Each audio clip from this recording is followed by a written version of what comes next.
नमस्कार, मी उषा. मी महाराष्ट्रन.com online news चॅनलमध्ये आपले स्वागत करीत आहे. आज आपण चाललो आहोत गुलाबरावजी जगताप साहेबांना भेटण्यासाठी, जे हिंदुस्तान बँकेचे चेअरमॅन आहेत, तसेच माथाडी पतसंस्थेचे चेअरमॅनसुद्धा आहेत. एवढ्या मोठ्या व्यक्तींना भेटणं हे खरोखरच भाग्याचंच काम आहे. नमस्कार सर. नमस्कार सर, आम्हाला सांगा की तुमच्या बँकेची स्थापना कधी आणि कशा प्रकारे झाली? आमच्या बँकेची स्थापना 1970 साली माथाडी कामगारांनी आपल्या स्वतःच्या गरजा भागवण्यासाठी केली. माथाडी कामगार हा तसा तळागाळातला कामगार, कष्ट करणारा कामगार आहे. अण्णासाहेब पाटलांच्यामुळं त्यांना कायद्याचं संरक्षण मिळालं, परंतु संरक्षण मिळालं तरी आर्थिकदृष्ट्या स्वतःच्या गरजा भागवणं हा एक मोठं त्यावेळेला आव्हान होतं. आणि बाजारामध्ये त्यावेळेला अनेक असे पठाण, ज्याला आता आज आपण पठाण हा शब्द जसा आहे, पठाणपूर्वी पठाणच तिथं लोकांना कर्ज द्यायचे आणि वाटेल तेवढ्या व्याजदरानं लोकांच्याकडून पैसे वसूल करून घ्यायचे. त्या पठाणांच्या याच्यातून मुक्तता मिळवण्यासाठी मग कामगारांना असे एक आयडिया आली की सहकारी कायद्याचा आपण आधार घ्यावा, आणि मग त्याच्यातून ही हिंदुस्तान बँकेची निर्मिती झाली. खूप छान सर. म्हणजे तळागाळातून येऊन सुद्धा एवढी मेहनत करून आज तुम्ही या शिखरावर पोहोचलेला आहात. सर, तुम्ही हिंदुस्तान बँकची स्थापना करण्यामागचा नेमका उद्देश काय होता, नेमकं कारण काय होतं? मी आत्ताच आपल्याला सांगितल्याप्रमाणे हिंदुस्तान बँकेची स्थापना मी केलेली नाही, परंतु आमच्या माथाडी कामगार चळवळीतील आमच्या काही कार्यकर्त्यांनी माझ्या पूर्वीच केलेली आहे. मी फक्त हिंदुस्तान बँकेमध्ये त्यांचा एक प्रतिनिधी म्हणून, त्यांच्याबरोबरचा एक कार्यकर्ता म्हणून मी कार्यरत आहे. हिंदुस्तान बँकेची स्थापनाच मुळी आपल्या स्वतःच्या गरजा भागवण्यासाठी केली. गरजा म्हणजे की कुणी माथाडी कामगाराला कर्ज देत नव्हतं, स्वतःच्या काय घर घ्यायचं असेल, वैयक्तिक लोन पाहिजे असेल किंवा कुठलीही गरज भागवायची असेल तर पैशाची गरज लागते. आणि पैसा द्यायचा म्हटलं तर माथाडी कामगाराकडे तारण म्हणून काही नव्हतं. माथाडी कामगार हा सगळ्या दुष्काळी भागातून आलेला आहे. मुंबईमध्ये गोडाऊनमध्ये झोपतो आणि अशा गोडाऊनमध्ये राहणाऱ्या, स्वतःची कुठलंही घर नाही, काही तारण नाही, आणि माथाडी कामगारांची त्यावेळची चळवळी अतिशय प्राथमिक स्वरूपात होती. त्यामुळे त्यांच्याकडे तसं काही स्वतःचं भागभांडवल नव्हतं. तर मग स्वतःकडे काही नसताना स्वतःची पत कशी निर्माण करायची, तर त्यासाठी सहकार कायद्याचा आधार घेऊन मग कामगारांनी ह्या बँकेची स्थापना केली. म्हणजेच माथाडी कामगारांच्या सोयीसाठी या बँकेची निर्मिती झालेली आहे. छान सर. सर, आपली बँक कुठल्या स्तरातील लोकांना जास्तीत जास्त सेवा पुरवते? आम्ही मूलतः जो समाजातला तो तळागाळातला जो घटक आहे, म्हणजे जो झोपडपट्टीत राहतो, स्लम एरियामध्ये राहतो आणि ज्याला कुठल्याही बँकेची सेवा मिळत नाही. आपल्याला उदाहरण द्यायचं झालं तर आमच्या हिंदुस्तान बँकेच्या शाखा जर आपण बघितल्या, ह्या सगळ्या स्लम एरियामध्ये आहेत. मग ते लोखंड बाजारामध्ये आमच्या स्लम एरियामध्येच आहे. जरी तो मार्केट एरिया असला तरी आमच्याकडं असणारा जो माथाडी वर्ग आहे तिथं आम्ही सेवा देतो. आमची शिवाजीनगरला शाखा आहे, बैंगनवाडीसारखी शिवाजीनगरची, गवंडीची एवढी मोठी झोपडपट्टी आहे. PMJPमध्ये आमची ब्रँच आहे, तिथं मोठी स्लम एरिया आहे. आमचा ट्रॉम्बेला आपण बघितलं तिथं स्लम एरिया आहे. कळंबोलीला देखील आमची सगळ्यात मोठी कॉलनीतली सगळ्यात मोठी ब्रँच आमची आहे. पण तिथंसुद्धा जी मदत घेणारा वर्ग आहे हा सर्वसामान्य माणूस आमच्याकडचा आहे. आज डोंबिवलीतलीसुद्धा आपण ब्रँच बघितली तर डोंबिवलीतलीसुद्धा आमच्या कुठं स्टेशनला पांढरपेशा वर्गात नाही, इकडं बाहेरच्या आतल्या बाजूलाच जिथं कुठलीही बँक नाही अशा ठिकाणी आमची बँक आहे. आमच्या बँकेची आयडेंटिटी जर तुम्ही मला विचारली तर जिथं कुठेही कुणी बँक काढायला धजत नाही अशा ठिकाणी जाऊन बँक उघडून लोकांना मदत करण्याचं काम हे हिंदुस्तान बँकेनं केलेलं आहे. आणि हेच आमचं मुख्य काम आहे आणि ते आम्हाच करत आलेलो आहोत. म्हणजेच तुम्हाला बँकेच्या वेगवेगळ्या स्तरातील लोकांना मदत करणं हा तुमचा उद्देश आहे, आणि स्पेशली तळागाळातल्या लोकांना मदत करून त्यांना वर आणणं आणि त्यांचं जीवनमान उंचावणं हेच तुमचं ध्येय आहे. खूप छान सर. सर, आपल्या देशामध्ये अनेक इंटरनॅशनल प्रायव्हेट बँका आहेत. या बँकांमध्ये आधुनिकीकरणाचा अत्यंत वापर होऊन ग्राहकांना सेवा पुरवल्या जातात. तर आपल्या बँकेमध्ये आधुनिकीकरणाचा कितपत वापर केला जातो आणि ग्राहकांना कोणकोणत्या प्रकारच्या सेवा प्रोव्हाइड केल्या जातात? ज्या प्रायव्हेट बँका असतील किंवा इतर नॅशनलाइज बँका आहेत, ह्या किंवा मल्टीनॅशनल बँका आहेत, ह्या बँका ज्या ज्या सुविधा ग्राहकांना देतात त्या सर्व सुविधा आमची हिंदुस्तान बँक देते.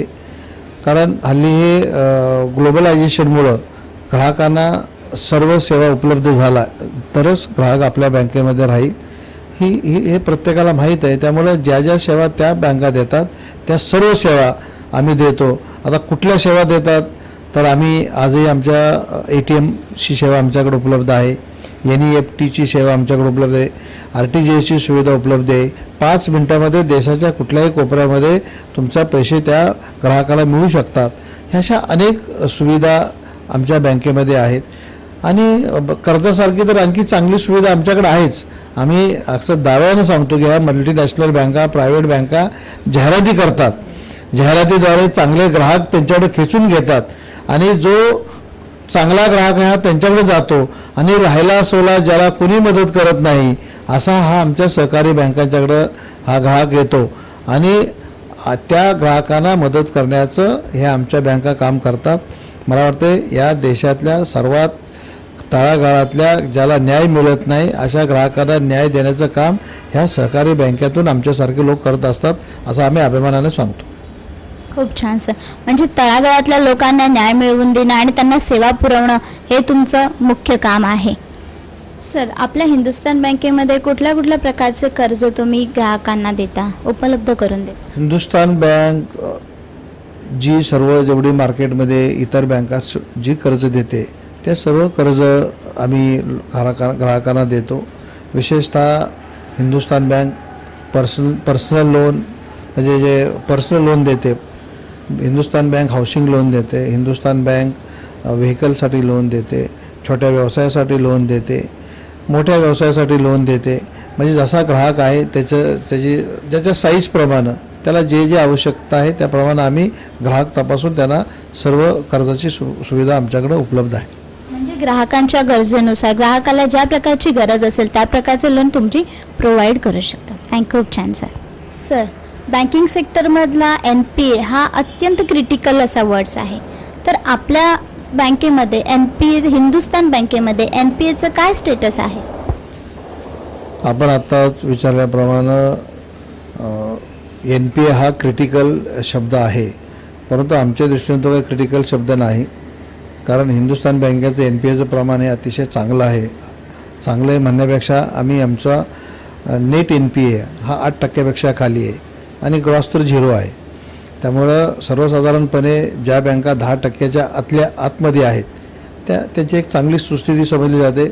आम्ही यावर्षी 8% आहोत, पुढच्या वर्षी कदाचित 5% येऊ, काही दिवसानंतर तो सुद्धा 0 NPA होईल.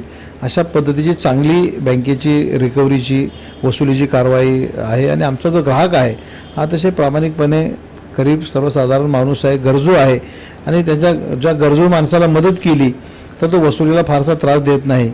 त्यामुळे आमचा हा वसुलीची कारवाई अतिशय चांगली असल्यामुळं किंवा ग्राहक आमच्याकडे रिपेमेंट चांगलं करत असल्यामुळं आमच्या दृष्टीनं ते क्रिटिकल नाही, आमच्या दृष्टीनं खूप सोपं काम आहे.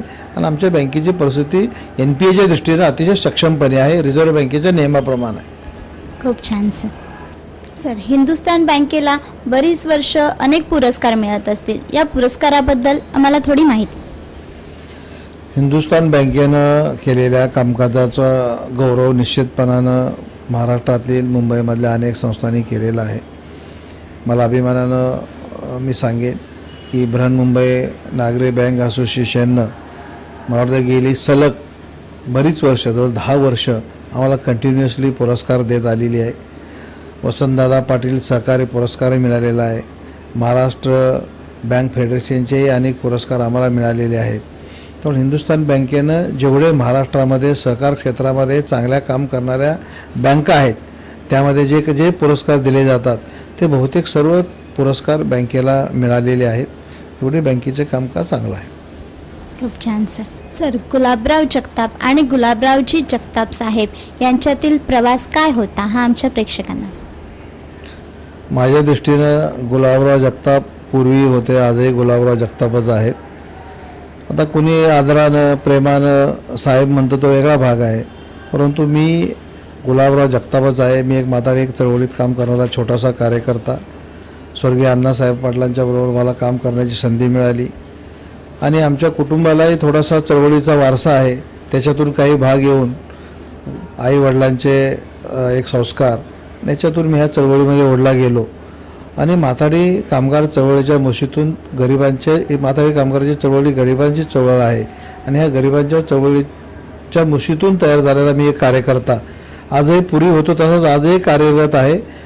फरक एवढाच झाला की पूर्वी मी फक्त माथाडी संघटनेशी संबंधित होतो. त्यानंतर मी हिंदुस्थान बँकेशी संबंधित झालो. माथाडींच्या विविध संस्थांची इतर संस्थांशी मदत झालो. माथाडी हॉस्पिटलशी संबंधित आलो. आता आमच्या बाजार समितीशी संबंधित आलो. म्हणजे जसं मी काम करत गेलो अनेक संस्थांमध्ये माझा सहभाग आला आणि त्यामुळे अनेक लोकांशी भेटता आलं, काम करता आलं, लोकांना मदत करता आली. कदाचित त्यामुळं कोण मला साहेब म्हणत असेल तो मला वाटत नाही की तो माझा त्याच्यामध्ये काय आहे. मी काही काम केलं, लोकांना मदत केली म्हणून आपुलकीच्या भावनेतून लोक बोलतात. मी मात्र गुलाबराव जगताप आहे, तोच आहे. मी काही साहेब वगैरे काही नाही. सर, आज आपण एवढे यशस्वी आहात, या यशस्वीपणाचं रहस्य काय आहे हे आम्हाला सगळ्यांना जाणून घ्यायचं आहे. प्लीज प्रेक्षकांना. माझ्या यशाचं गमक वेगळं काय, मी काही जादूगार वगैरे काही नाही, परंतु माझ्या यशाचं गमक हेच आहे की लोकांना मदत करणं. जेवढी जास्तीत जास्त लोकांना मदत करता येईल, निरपेक्षपणे लोकांना मदत केली तर ते लोक नेहमीच आपल्या पाठीशी खंबीरपणाने उभं राहतात आणि हेच माझ्या यशाचं गमक आहे. यापेक्षा वेगळं काय असं मला वाटत नाही. खरंच खूपच छान सर. तर हिंदुस्थान बँकेच्या पूर्वी 5 ब्रांच होत्या आणि आता 17 ब्रांच झालेल्या आहेत. तर भविष्याच्या योजना काय आहेत सर? हिंदुस्थान बँकेनं निश्चितपणानं गरुड झेप घेतलेली आहे. आज हिंदुस्थान बँकेचं मी म्हणतो म्हणून नव्हे, पण आपण जर कुठेही चौकशी केली तर हिंदुस्थान बँकेचा कामाचा आणि आपुलकीचा दबदबा सर्व ठिकाणी आहे याची निश्चितपणानं आपण खात्री करून घ्या. आणि त्याच जोरावर आम्ही आता 17 ब्रँचपर्यंत झेप घेतलेली आहे. हिंदुस्थान बँकेचा जो ग्राहक आहे, आमच्या बँकेचा जो डिपॉझिटर आहे, हा सर्वसामान्य माणूस आहे. लोक घरात पैसे ठेवले झाले तर चोरी होतात म्हणून ते आणून बँकेत ठेवतात. मला अनेक असे उदाहरण देता येतील की गावी जाताना लोक काय करायचं, घरातले पैसे आमच्या बँकेत जातात, ठेवतात आणि गरीब सुरक्षित ठिकाणी पैसे ठेवले म्हणून गावी जातात. एवढे आपुलकीचे संबंध ग्राहकांशी हिंदुस्थान बँकेचे आहेत आणि त्याच आपुलकीच्या जोरावर आम्ही 17 ब्रँचेस काढलेले आहेत. जवळजवळ 700 कोटीचं डिपॉझिट जमवलेलं आहे. मला वाटतं भविष्यामध्ये ह्या 700 कोटीचं अजूनही 1000 कोटी डिपॉझिट व्हावं आणि 25 ब्रँचेस आम्ही करण्याचा आमचा सध्याचा मनोदय आहे. आणि मला वाटतं हे 25 ब्रँचवर शाखावर थांबणारं काम नाही, याविरोध प्रोसेस आहे. बँकेत जशी प्रगती होईल तसे रिझर्व्ह बँकेकडून आम्हाला नवीन लायसन्स मिळतील, नवीन खातेदार येतील, नवीन डिपॉझिट होईल. मला वाटतं आमचं असं स्वप्न आहे की आज जर सहकारामध्ये सारस्वत बँक आहे, आमची SVC बँक आहे, अभ्युदय बँक आहे, ह्या बँका ज्या पद्धतीनं काही 1000 कोटींचा व्यवसाय करतात त्याप्रमाणे हिंदुस्थान बँक देखील भविष्यामध्ये एक सहकारातली एक मोठी सहकारी बँक म्हणून नावारूपास आल्याशिवाय राहणार नाही आणि ते करण्याचा आमचा मनोदय आहे. म्हणजे भविष्यात तुम्ही अत्यंत अजून बरीच गरुड झेप घेणार आहात. खूप छान सर. आपल्या मराठी बांधवांना तुम्ही एक प्रेमाचा संदेश द्या. मराठी बांधवांना मी एवढंच सांगेन की मराठी माणूस व्यवसाय करत नाही असं म्हणतात, परंतु तसं नाही. मराठी माणूस आता व्यवसायाच्या मागे लागलेला आहे. सहकार चळवळ आपण जर बघितली तर महाराष्ट्रातली सगळी चळवळ ही मराठी माणसांच्या हातात आहे आणि सहकारी चळवळीच्या माध्यमातून मराठी बांधवांना मदत करण्यासाठी सहकार चळवळ निश्चितपणानं पुढे येत असते. लोकांनी त्याचा फायदा घेतला पाहिजे.